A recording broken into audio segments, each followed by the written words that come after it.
ایمان پر چڑھنا. اس طرح اللہ تعالیٰ بے ایمان یعنی جو ایمان نہیں لاتے ان لوگوں کو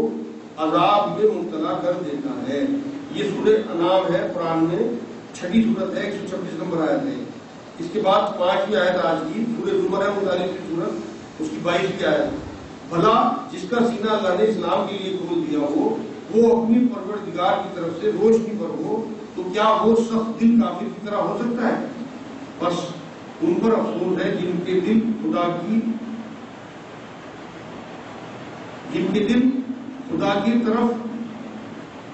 سے سخت ہو رہے ہیں، خدا کی یاد کی طرف سے سخت ہو رہے ہیں، یہی لوگ گمراہی میں ہیں. آخری آیت آج کی، یہ لوگ تم پر احسان رکھتے ہیں کہ ہم مسلمان ہو گئے ہیں، ہم اسلام میں آ گئے ہیں. ان سے کہہ دو کہ اپنے مسلمان ہونے کا احسان مجھ پر مت رکھو، بلکہ خدا نے تم پر احسان کیا ہے کہ اس نے تمہیں ایمان میں داخل کر لیا، بشرطے تم سچے مسلمان ہو. یہ سورہ حجرات ہے، قرآن میں 39 سورت، اس کی 17 کی آیت ہے. یہ اس سے متعلق اسلام سے متعلق چند حدیث میں آپ کو سناؤں، اس کے بعد انشاءاللہ سوال جواب کریں. اسلام حضرت عبداللہ بن عمر رضی اللہ تعالیٰ عنہ کی روایت ہے کہ رسول اللہ صلی اللہ علیہ وسلم نے ارشاد فرمایا کہ اسلام کی بنیاد 5 ستونوں پر قائم کی گئی ہے. ایک اس حقیقت کی شہادت دینا کہ اللہ کے سوا کوئی معبود نہیں اور محمد صلی اللہ علیہ وسلم اس کے بندے اور اس کے رسول ہیں. دوسرے نماز قائم کرنا، تیسرے زکوٰۃ ادا کرنا، چوتھے حج کرنا، 5ویں رمضان کے روزے رکھنا. صحیح بخاری، صحیح مسلم وغیرہ تمام سیاسی کی کتابوں میں ہے، حدیث کی جتنی کتابیں ہیں. ایک اور حدیث ہے، حضرت عمر بن خطاب رضی اللہ تعالیٰ عنہ کی روایت ہے کہ ہم ایک دن رسول اللہ صلی اللہ علیہ وسلم کی خدمت میں حاضر تھے. ایک شخص سامنے سے نمودار ہوا، مطلب حاضر ہوا، جس کے کپڑے نہایت سفید اور بال بہت ہی زیادہ سیاہ تھے، مطلب کالے بال تھے اور سفید کپڑے، اور اس شخص پر سفر کا کوئی اثر بھی معلوم نہیں ہوتا، مطلب تھکا ہوا بھی معلوم نہیں ہوتا. اور اس کے ساتھ یہ بات بھی تھی کہ ہم میں سے کوئی آنے والے کو پہچانتا نہ تھا، مطلب نیا آدمی نہ ہو، جس سے خیال ہوتا تھا کہ یہ کوئی باہر کا آدمی ہے. وہ رسول اللہ صلی اللہ علیہ وسلم کے سامنے آ کر 2 دانوں اس طرح بیٹھ گیا کہ اپنے گھٹنے آپ صلی اللہ علیہ وسلم کے گھٹنوں سے ملا دیے اور اپنے ہاتھ آپ کی زانوں پر رکھ دیے اور کہا کہ اے محمد صلی اللہ علیہ وسلم مجھے بتلائیے کہ اسلام کیا ہے. آپ صلی اللہ علیہ وسلم نے فرمایا اسلام یہ ہے کہ تم یہ شہادت دو کہ اللہ کے سوا کوئی معبود نہیں اور محمد اس کے رسول ہے، اور نماز قائم کرو اور زکوٰۃ ادا کرو اور ماہ رمضان کے روزے رکھو، اور اگر حج بیت اللہ کی استطاعت رکھتے ہو تو حج کرو. اس نئے آنے والے سائل نے آپ صلی اللہ علیہ وسلم کا یہ جواب سن کر کہا کہ آپ صلی اللہ علیہ وسلم نے سچ کہا. ہم نے اس پر تعجب کیا کہ یہ شخص پوچھتا بھی ہے اور پھر خود تصدیق بھی کرتا جاتا ہے. اس کے بعد اس شخص نے عرض کیا کہ اب مجھے بتلائیے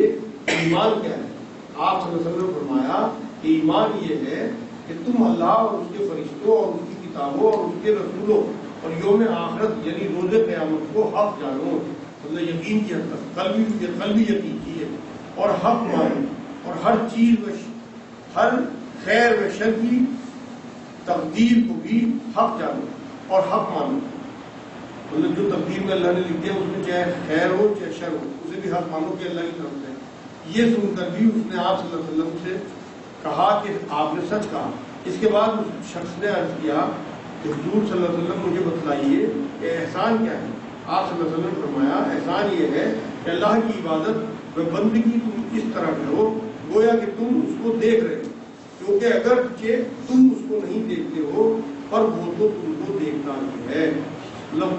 یہ طریقہ بتایا ہے کہ عبادت کا طریقہ جو ہے کہ ہمیں تصور یہ رکھنا ہے کہ جیسے ہم اللہ کو دیکھ رہے ہیں، اور یہ بہت مشکل کام ہے. تو آگے اسی حدیث میں فرما دیا اگر تم ایسا نہیں کر سکتے تو اللہ تو تمہیں دیکھ ہی رہا ہے. تو ہمارا تو تصور بھی نہیں آتا، ہماری تو جلد بازی کی نماز ہے. ایک دن نماز کے موضوع پہ آپ کو سناؤں گا انشاءاللہ. تو آپ کو پتہ ہے کہ اللہ صلی اللہ علیہ وسلم کس طرح کی نمازوں کی محبت ہمیں فرمایا. اس کے بعد پھر اس شخص نے عرض کیا کہ مجھے قیامت کی بابت بتلائیے کہ وہ کب واقع ہوگی. آپ صلی اللہ علیہ وسلم نے فرمایا کہ جس سے سوال کیا جا رہا ہے وہ اس کو سوال کرنے والے سے زیادہ نہیں جانتا. پھر اس نے عرض کیا تو مجھے اس کی کچھ نشانیاں ہی بتلائیے. آپ صلی اللہ علیہ وسلم نے فرمایا اس کی ایک نشانی تو یہ ہے کہ لونڈی اپنی ملکہ اور آقا کو جنے گی، اور دوسری نشانی یہ ہے کہ تم دیکھو گے کہ جن کے پاؤں میں جوتا اور تن پر کپڑا نہیں ہے وہ جو تہہ دست اور بکریاں چرانے والے ہیں وہ بڑی بڑی عمارتیں بنانے لگیں گے اور اس میں ایک دوسرے سے بازی لے جانے کی کوشش کریں گے۔ یہ باتیں کر کے وہ نیا آنے والا چلا گیا، پھر کچھ عرصہ گزر گیا، مطلب تھوڑی دیر بیٹھے رہے، سکوت رہا، خاموشی رہی محفل میں، تو آپ صلی اللہ علیہ وسلم نے مجھ سے فرمایا کہ اے عمر، کیا تمہیں پتا ہے کہ وہ سوال کرنے والا شخص کون تھا؟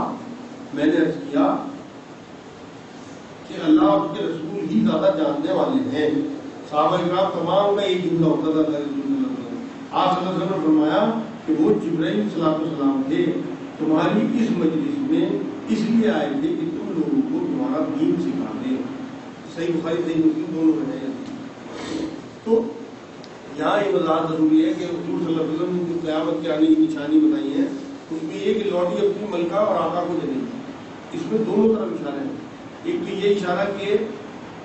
سیکس کے معاملے میں مطلب اتنا ڈسپلن خراب ہو جائے گا کہ لوگ نکاح سے بچ کے زنا کی طرف اتنے آ جائیں گے کہ اپنی جو نوکرانی ہوں گی ان سے مالک مل جائیں گے، اور ان سے جو بچے جنیں گے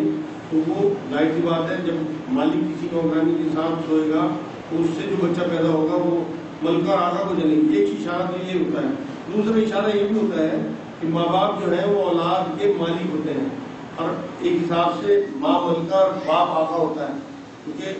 قرآن میں بھی اور احادیث میں بھی یہ بات ثابت ہوتی ہے کہ اولاد کو ماں باپ کے سامنے غلاموں کی طرح ہاتھ باندھ کے کھڑے رہنے کا حکم ہے، کندھے جھکا کے انکساری کے ساتھ۔ تو یہاں یہ بھی اشارہ ہے کہ قیامت کے قریب لوگ جو اولاد کی شکل میں ہوں گے وہ اپنے ماں باپ پہ حاوی ہوں گے اور انہیں اپنی اولاد کی طرح، اپنے غلاموں کی طرح، اپنی نوکروں کی طرح ٹریٹ کریں گے، جو ہمارے معاشرے میں اس ٹائم رائج ہے۔ 90% تو میں گارنٹی دیتا ہوں یہ حال ہے، کیونکہ جو لوگ میرے پاس آتے ہیں وہ روز ایک بھی دن ایسا نہیں ہوتا کہ لوگ 50 60 70 کی تعداد میں یہ شکایت نہ لاتے ہوں کہ ہماری اولاد ہمارا کہنا نہیں مان رہی، نافرمان ہو گئی، حرام کاموں میں ملوث ہے، ہاتھ اٹھانے لگی ہمارے اوپر، تمام تر یہ باتیں تو دونوں طرف اشارہ ہے۔ ایک دو حدیث اور سنتے پھر انشاءاللہ تمام بات کرتے ہیں۔ حضرت ابو سعید خدری رضی اللہ تعالیٰ عنہ کی روایت ہے کہ میں نے رسول اللہ صلی اللہ علیہ وسلم کو ارشاد فرماتے سنا کہ جس وقت آدمی مسلمان ہو گیا اور اپنے اسلام کو اس نے درست کر لیا تو اللہ تعالیٰ اس کے پچھلے گناہ معاف فرما دے گا اور آئندہ اس کو نیکی کا ثواب 10 سے لے کر 700 گنا تک ملے گا، اور بدی جتنی کی ہے اتنی ہی بھی کی جائے گی۔ ہاں اگر اللہ تعالیٰ اس سے بھی درگزر کرے تو اس کو بالکل نہ لکھا جائے گا۔ یہاں بھی آپ وضاحت بہت ضروری ہے کہ اپنے اسلام کو اس نے درست کر لیا، ایک بار مسلمان ہونے کے بعد اس پہ قائم دائم رہنا بہت ضروری ہے۔ درست سے مراد یہ ہے کہ اللہ کے رسول صلی اللہ علیہ وسلم کی اور قرآن کی ہدایات پہ چلنا، کیونکہ قرآن کی اللہ کے رسول صلی اللہ علیہ وسلم کی حدیث ہے، سب سے پہلے حدیث تو قرآن ہے، اور باقی جو حضور کی تعلیمات ہیں ان پہ قائم ہو کے اگر کوئی مسلمان چلتا ہے تو اس کے لیے پچھلے تمام اس کے گناہ معاف ہو جائیں گے۔ تو آج بھی یہاں جو لوگ موجود ہیں، اگر ہم اپنے پچھلے گناہوں کے اللہ سے توبہ کریں، گناہ یاد کرتے ہیں اور اس طرح کی توبہ کے آگے ان گناہوں میں لوگ نہیں ہوں گے تو انشاءاللہ ہو سکتا ہے اللہ رب العزت اپنے فضل سے ہمارے پچھلے گناہ نیکیوں میں لیں۔ ایک حدیث آخری آج کی حضرت انس بن مالک رضی اللہ تعالیٰ عنہ کی روایت ہے کہ رسول اللہ صلی اللہ علیہ وسلم نے فرمایا کہ جو کوئی ہماری نماز پڑھے اور ہمارے قبلے کی طرف رخ کرے اور ہمارا طبیہ کھائے تو وہ مسلم ہے، جس کے لیے اللہ کی امان ہے اور اللہ کے رسول صلی اللہ علیہ وسلم کی امان ہے۔ تو تم اللہ کے عہد کو اس کی امان کے بارے میں نہ توڑو، مطلب قتل و غارت نہ کرو، آپس میں اختلاف نہ کرو، جس طرح سے ہم مسلکوں میں بٹ کے ایک دوسرے کی جان لینے میں تمہیں ہیں، عزتیں اچھالتے ہیں، ایک دوسرے کا مال لوٹتے ہیں، اسے برباد کرتے ہیں، وہ سب اس حدیث کی روح سے بھی منع ہے۔ قرآن کی تو میں نے آئے تھے پچھلی بار آپ کو بتائی تھی، اس آخری خطبے میں بھی حضور اکرم صلی اللہ علیہ وسلم نے بات فرمائی ہے کہ آج کے دن تمام مسلمانوں پہ ایک دوسرے کی عزت، ایک دوسرے کا مال، ایک دوسرے کی جان حرام قرار دے دی گئی، مطلب بنا ادھر آپ کسی کی کوئی چیز لے سکتے بنا اجازت۔ اگلی بار کا موضوع کسی کے ذہن میں ہو تو بتا دیں، وہ انشاءاللہ اسلام میں خواتین کے اگلی بار ہوتا ہے۔ اگلی بار جو موضوع ہوگا اسلام میں خواتین کے حقوق کے مطابق قرآن کی آیتیں انشاءاللہ اور